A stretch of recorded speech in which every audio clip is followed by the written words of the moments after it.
First 5/8. Who is going to be the next All Blacks number 1, number 10? It is the one position in New Zealand rugby where we are lacking right now. The England-Wales games have been eyesores, to be honest. I think England are 12-point favourites with the bookies, which feels big. Excuse me, if you make a 6, you can still win the comp. No, you can't win it from 6, mate. No, you can't. Of Tell me a course team that you has. can. Tell me a team. Of It's like the course- NRL. Tell of me a course. team that has. Things happen. England won a World Cup, as you just mentioned. Welcome to the DSPN. He's given him. Oh, there you go. He was forward. Oh, a punch up now in midfield. Fraser's involved. The Devlin Sports Podcast Network. Welcome to the podcast, people. Martin Devlin, Lachlan Waugh. It's Friday ahead of just another whopping weekend of sport. We're going to be talking about Six Nations rugby with Charlie Morgan, Telegraph England. Yeah, so many permutations, computations on that competition going into the final round. It looks as though it's going to be France, but maybe not. Maybe Scotland might upset their apple cart. Miles Davis gone blah, blah, blah, blah, an absolute expert on absolutely everything. He joins us. Plus, being a feedback Friday, we go to Marty's Mailbag, which is my mailbag, and look at some of the comments that you've left us here on the DSPN YouTube channel. We love that. We try and get back to you as much as we possibly can. And on Fridays, we take a whole lot of them and sit here and chat back to you about what you have chatted to us about. If you can hit the subscribe button on YouTube, that would be an enormous help to us. We're trying to get to 5,000 subscribers. We're just a couple of hundred short now. If you're listening to the podcast on Rover or wherever you find your favourite podcast, Google, Apple Play, thank you for that. We put a lot of clips out on social media too, Instagram, Facebook, TikTok and Twitter. So participate. Help us out. That's what we want, mate. Thank you so much if you have already done that for us. We begin the show the same way every day. We live in an amazing, amazing world, and it's wasted on the crappiest generation of just spoiled idiots. First 5/8. Who is going to be the next All Blacks number 1, number 10? It is the one position in New Zealand rugby where we are lacking right now, where we need another superstar to come along and quick. Someone to be the next Beauden Barrett or Richie Mo'unga, or even, God praise, someone close to the incomparable Dan Carter. And no disrespect to him, but it's not Damian McKenzie. He's there as a stopgap measure, sure, that's fine. But remember last year, All Blacks coach Razor clearly didn't have the confidence in him to give him that jersey on a permanent basis, instead rotating him and Beauden Barrett. Razor even went out of his way, publicly no less, to request that New Zealand rugby change their overseas player rules and allow Mo'unga to come back from Japan and be reselected. Well, the day the officials said no was the day that we were officially on the hunt. Maybe not for this year, but certainly with the next Rugby World Cup 2027 in mind. So this weekend, with Barrett out with a broken hand, it's time for the young blokes to step up. And here are some names. Taha Kamara for the Crusaders, Tane Robinson, the Highlanders, Harry Godfrey, the Hurricanes. These are the new breed, all very talented, but none highly experienced. The first 5 future for All Black rugby is on show this weekend. Running the cutter for the All Blacks is only in positional terms of the utmost vitally vital importance. So a huge opportunity this weekend for all 3 to impress Coach Razor with their skill, their poise and their confidence. Devlin. It is Feedback Friday, people. Comment Corner, where we comment on the comments that you have sent us, the DSPN YouTube channel. We need to get to 5,000 subscribers. We are just a couple of hundred short now, so if you can help us out, if you like what you're looking at, then please do. Or tell a friend. We put out content, it's called, every single day of the week. Hell of a lot of interviews, a lot of clips all over social media, and we want you to comment to us, provide that feedback, so on a Friday we can go through as many as we possibly can and talk to you direct about what you've spoken to us about. We also put out a lot of clips across social media, YouTube and TikTok and Instagram, Facebook. And so thank you very much for your comments on those. We're concentrating, though, on what you have sent us on YouTube here on the DSPN YouTube channel. Obviously, the Black Caps Monday lost to India. Martin, another opportunity missed to take a trophy there. I feel we'll struggle to get anywhere near another World Test Championship. Our T20 side isn't that flash. Look at the last World Cup. Our ODI side can produce on the day, but we're going to need to learn how to win matches without Kane and build some depth in the batting lineup. We're sort of for quicks and spinners in the bowling department. That loss still hurts. It's going to take some time to get over. Yeah. You said it all there. Yeah. All we can do is just nod and say, yeah, well summed up. Got really nothing to add to that. We've had a golden run, or when you talk about a golden run in New Zealand cricket, we've had a hell of a great run in the last 5, 6, 7 years, and we are going to have to live without Kane Williamson because he's been our greatest batter ever and absolute world class. You know, look at his figures. I mean, they stack up against anyone's, especially in recent times. And so, yep, you're exactly right. Richie Barnett talking about the Warriors, and Tony Kemp raised this weeks ago. And there's a lot of mocking going on, but somebody's sent us a message. SJ, hello, calling SJ. Do you want to run on Saturday, brother? And this is against Manly. What they meant on Manly, they obviously meant the Friday. Okay? I was going to say the day after. Yeah, the day. Sure, yeah. You might be going for a run on Saturday morning. Hiding incoming alert was the reply to that. Tonight, I'm not giving up on the Warriors just yet. But this spine, how many weeks do we give this spine? Well, got to be 4 to 5. I mean, I've said 6. Now I'm going down to 4 to 5. You've said 6. Kempy said 6 last week. Yeah. I think that's too long because that's a quarter of your season. And like, if you lose, let's say they go 1-5, and that's a pretty disastrous. Yeah, that's pretty disastrous. If you lose 5 of your first 6, I mean, that means you've then, because we talk about 13 wins, right? The last few years, 13 at least sort of gets you into that 8. Sometimes it's 14. Yeah, you've got to get 14. 13 wins. If you start 1-5, that means you need to go 12-6 in your last 18. Yeah, you need to win 2/3 of your game. Yeah, it's a big ask. Yeah, And it's the hardest comp I reckon ever. Once you're behind the 500, to try and get up to that level, which you'd need at least 500 to make the top 8. And so, but remember last year the Warriors were 3-1-6, and they won 3 in a row, which were Penrith, 6-1-6. Yes. I think the Cowboys and the Dolphins. Yep. 3 good and wins. At that stage, I said, hello. Then they had that Saturday game against Melbourne, and I went to that game. I was lucky enough to. Get the first 20 minutes we won that game. Well, the crowd was just absolutely on. Everyone was 14-0. The Warriors were up. Absolutely loving it on and it. remember, if the stats, I don't think that Melbourne had touched the ball. No, in they pretty much had it. minutes. And then their first chance they got a try, and then out of nowhere, I think they scored 38 of the last 48 points in that game. Just destroyed us, yeah. But the point of what I'm trying to say, the Warriors got back to 500 at that stage, but they still had so much work to do. Yeah, because just get it. All right, Chris Jones was on talking about the Six Nations. Ireland in decline, a very average England and inconsistent Scotland, both unable to play a full 80. Wales, the probable wooden spooners, struggled against them. Andy Farrell has one heck of a job to get his Lions roaring. Meanwhile, Australian rugby enjoying a resurgence. And in reply to that, have one of the Aussie teams won it? They got to do that first before you call it a resurgence. No, I disagree with that. I think that a resurgence is as much about what is happening as the perception of resurgence, because the perception of resurgence also fuels resurgence. And I think there is resurgence in terms of the way that the Super Rugby sides are playing in Australia, for a start. And Wallaby fans are really happy after what happened on that autumn tour last year.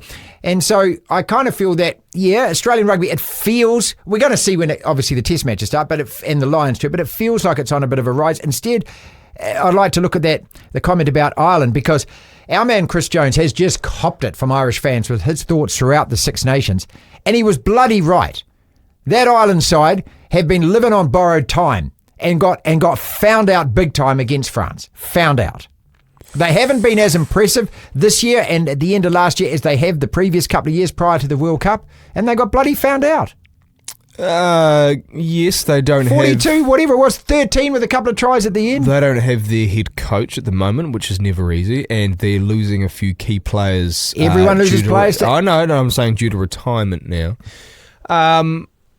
But I wouldn't say they're on borrowed time. I'd say that they're going through a period of you don't have the cattle maybe you did a couple of years ago. You don't, including your coach right now.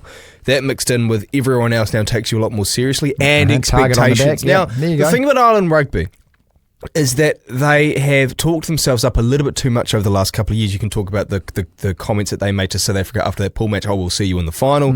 They've carried themselves a bit more. And at the end of the day, apart from that series win in New Zealand, which was spectacular, well done. And back-to-back Six Nations. Back-to-back, yes, sure. 18 matches in a row winning. What's the biggest measuring stick in world rugby? Well, it's got to be the World Cup. It's now. the World Cup. Yeah, it has to be. And what have they done at the World Cup? Okay, they haven't done squat at the World Cup. So it's like it's a... once it's you not get to the a only level, measuring stick, though. No, it's not. Once you get to a level, you can't then just go sweet as and put lounger, palm trees, give me some tropical drinks and just chill. No, you've got to then maintain that and then build on it. And they haven't actually really. Well, I'm not saying they haven't done it, but this is the point where you do that, and they've underperformed in that sense. French fan, we lost Dupont, and hopefully he'll come back even stronger. Meanwhile, it seems that Gaultiers Strategy is bearing fruit. He's got solid backup in every situation. Full impact with the 7-1 bench. I think it means Galtier there. Galtier, and still the capability to replace Dupont. That's another big telling factor is that France lost their best player, probably the best player in the world right now. They had a flanker playing centre. I think it was only 8-6 at half time to them, wasn't 34 points unanswered. Yeah. So they performed better. Not saying they are better without Dupont, but when they lost their best player, they still performed well. From the what the hell have you been watching department, and we keep going on about this one. Come on, Martin. This is the Scotland versus England game. Freeman, obviously the England defender, is within a stride of Van der Merwe when he grounds the ball.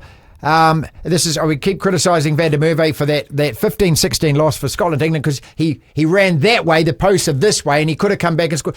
Mate, Freeman's this big. Van der Merwe's this big. It's, Goliath and the guy with the David with the bloody... I mean, he just had to turn around and swat him aside. Come on. Well, Van der Merwe needed to come back towards the post. I think you've forgotten your biblical history there. What happened? Didn't David defeat Goliath? So wouldn't then Tommy Freeman be able to defeat Van der Merwe? He didn't have a thing in his hand with a stone. But also, agreed, you're not the only person who said that. I think pretty much anyone who's recapped that game has said that Van der Merwe should have put in more of an effort to go closer to the post. So, more on the Six Nations. The French lesson. That's nice, isn't it? Okay, I like that. Med, the Irish rugby team, when they saw their teacher wearing a beret. On Tony Johnson, who joins us every Monday to talk Super Rugby. Tony is an absolutely brilliant analyst. You know him as a commentator for Sky Sport. I've known him and worked with him for a decade. He used to do the program called Reunion. Just his thoughts about rugby. Again, go back and listen to this guy. Watch him on the DSPN YouTube channel. He really does just break it down perfectly. I like TJ. I'm not a fan of Angus Gardner, says this text, and there's a lot of replies about that. And I just wanted to mention that because the refereeing, I think, has been great in Super Rugby. And your thoughts on Angus Gardner as a referee? I like Angus Gardner. Yeah. Why do you like him? I think he's a brilliant communicator. I think he's probably the best communicator. He talks really well. I think he's very objective. I think refs can sometimes be a bit standoffish towards the players, and I think he's the opposite. It feels like he's working with the players. Do you know what I think? I just feels like when he's reffing, he's in control of the game. I never feel that the game gets out of his control. There are some referees who you can kind of feel like it's the TMO and somebody else. Yeah, that's the communication. But also, I really think that there's a real refs versus everyone else mentality with a lot of sports, and that's not helped by fans on social media in particular. But I think Angus Gardner makes it feel very welcoming in a sense. We're all on the same team, we're working together. Let's just make sure that blah, blah, blah. Another one, big fan here. Super Rugby is amazing this year. Wow. Again, so many comments come in like that. Agree. Absolutely agree. Yeah, I mean, tomorrow night. You're not wowed out by this competition, right? You know, and obviously tonight with the games, and then tomorrow you got the Chiefs. I was going to say tomorrow night you've got Chiefs Blues. Yeah, Highlanders Canes is a hell of a game. I don't care. Like if it was last year or the year before, I'm watching the NRL. But tomorrow night for the Chiefs Blues, and then you've got the Reds Tars straight after it. That is appointment viewing. Yeah, I'm watching. Well, and I think like Waratahs Reds. Yeah, that's on the same time as my Broncos play. Yeah, I know. So you got Raiders Broncos. So there's going to have to be a bit of. And you can't do double screen because Sky Sport now is unconsumer friendly. Consumer unfriendly. You're going to have to do something. You're going to have to. There's no way you can sit there and record. I can't. I don't have a Skybox. I can't record it. So I have to watch one delayed, or I have to. I don't know. Do I just do I get a free trial with a new email on Sky Sport now? I don't know. I love this text as well. Moana is a different team this year. Would not be surprised if they crack the top and I 6. hate the multiview. If anyone's saying, "Oh, you got the multiview," no, the multiview is rubbish. I don't. Well, actually, let's go back to back on these texts. These are from the. Really? Department? Moana's going to be a top 6 side, and Waratahs versus Drua in the semi-final. No, Waratahs Drua. Well, Moana, if you're basing it off that, now granted this has been very glass half full, but if you're basing it off the win over the Hurricanes, that was a very well-rounded performance. Like they're glad you're saying Hurricanes because we've had a couple of texts about the pronunciation of that coming at the end of this as well. Yeah, well, the commentators say Hurricanes, don't they? Yeah, it's the Hurricanes. It's not the Hurricanes. Hurricanes is the song. Hurricanes. Wait, so what do you say? Hurricanes. Is it? Hold up. The thing that happens outdoors that, That's a hurricane. This is a rugby team. But the name is Hurricane. They're named after hurricanes, so they are the Hurricanes. Okay. You don't call the Crusaders the Crusaders. Well, no, because the spelling is Saiders. What's the spelling of the Hurricanes? Hurricanes. Spell it. CANES. This next message, the Blues and the Hurricanes have already lost more games this season in the round robin than they did last year. And that is why these games are so crucial. Tonight, Hurricanes play away Highlanders. They lose, it's 1-4. Blues lose to the Chiefs, it's 1-4. And the following week, they go to the Crusaders. Yeah. Well, when I say season over, what I'm saying is that if the Blues lose both those games, they're not winning the competition. They might still wrangle a top 6 spot. They might go on a big run and win 5 or 6 games out of 6 and get that. Like, you have to win about 7 usually to make it, but they're not winning the comp if that's the case, right? They're not. Because then what happens is it's a bit like the NRL's sort of bottom 4. So you have to go on the road the whole playoffs. You just can't do it. Yeah. This one. It wasn't a yes or no, but you could not have said that any better, TJ. This is a make or break year for Razor. If he doesn't outcoach the Rassies, the Fabiens, the Farrells of this world will never catch up and we won't stand a chance in Aussie come 2027. I don't think TJ was talking about the that. The gloom and doom department. I think this guy says, you've already decided that we're not winning the World Cup. Yeah. We don't even know who's turning up at the World Cup. I mean, DuPont could do his knee again and not play. So, let's worry about that when we need to worry about the World Cup. I mean, at the moment, I just want Razor this year and that team to beat the South Africans. We haven't beaten them for 4 tests in a row. We've got to beat the Yarpies and got to beat them at Eden Park. That's the biggest litmus test for the All Blacks. What this if we year. lose both? Just what if? Well, we've taken 3 steps backwards if we have. That's the, like even the end of year tour. I just want to beat the world champions and give them a slap. That's the most important thing for All Black Rugby this year, is to say, no, you aren't that much better than us. Last year we got close. At home, we should have the home advantage. And there's no excuses. Not that there were many last year, but there was talk of Razor's first year at international rugby, new coaching group. They're finding their team. Yeah, whatever. That's out the door this year. The All Blacks don't make excuses. That's the point. We're not a team that actually sits there and goes, we take time to get, up to speed. Well, we've done that a little bit over the last 5-6 years. There's always a Grinch. Empty stadiums in New Zealand. Super Rugby, yeah. I mean, somebody actually replied to that as an empty comment. If you're not enjoying Super Rugby at the moment, then don't watch it then. For the rest of us, we're loving it. Yeah, we are. And to be fair, a lot of that is down to what's going on financially for people in New Zealand right now. Yeah. We're in a recession and you're not getting a lot of bang for your buck. And people are sitting there going, well, I could spend, it's a lot of money when you think about travel and transport, you think about food and drinks. That coupled with the price of a ticket, and a good ticket. You don't want to sit look, we've talked about this with Gunny during the week as well. Matt Gunn, who comes on the podcast on Tuesdays out of Twizel, was that, you're already paying to watch the rugby. When I'm making these decisions, most of the time I'm sitting there thinking, I'm already buying Sky, and Sky are about to put their bloody prices up again. Okay, they've just put them up on Sky now, and they're going to put them up for us if it's still stupid enough to have a box. And so I'm already paying, and I'm paying more. So now I'm paying for that. Now I'm going to actually buy a ticket and go and watch it and pay again. I like how they word it that we love the great customer base that we have that's enjoying the best sport available. In order for you to be able to enjoy this, we've got to make more profit. We've got to up the prices. So they're saying it like it, well, you're making a great sacrifice for us. How about you stop covering all of those sports, and you know what they are that don't get any audience at all, produce no ratings and no revenue? And why don't you stop spending all the money doing that instead of charging us more money? Because we all know what the answer to that is, don't we? Well, let's move on to another comment. Yeah, okay. Let's go Moana. I like that. Anyone that supports MP and is enjoying the fact they've had a first win and they beat the Hurricanes and they blanked them in the second half and they did it without Artie, more power to you. More power to you. I don't have any problem with this team winning at all. I like this team. Martin, why aren't the Blues winning? Injuries. No, this it's one. Injuries. Because they're from Dorkland. Dorkland. Nice. Okay.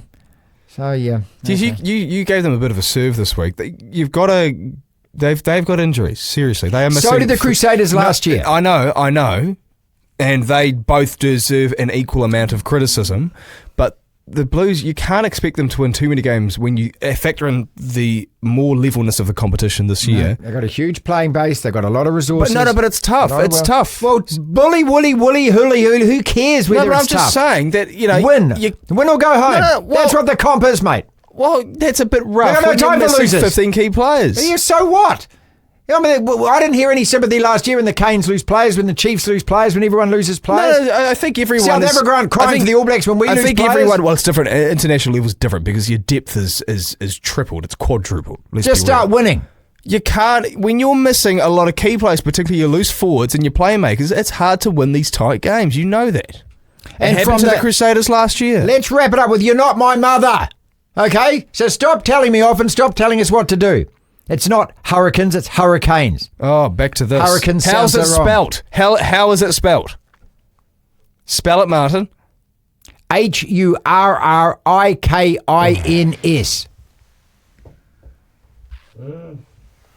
I guess when your name's on the podcast, you can just make any rule you want, can't you? What is more chance of happening? The commentators call them the Hurricanes, That. or the Warriors win tonight. That. against Hurricane. Manly. They do it anyway. They do, if you'd flipped it around and said Manly beat the Warriors, then that's a question. But Manly, absolutely calling it now, that winning over the Warriors is going to be over 20 points. We love all your comments and all your feedback. Don't forget to share, like, subscribe, leave us one. We'll deal with it again, Feedback Friday, next Friday. This is the DSPN.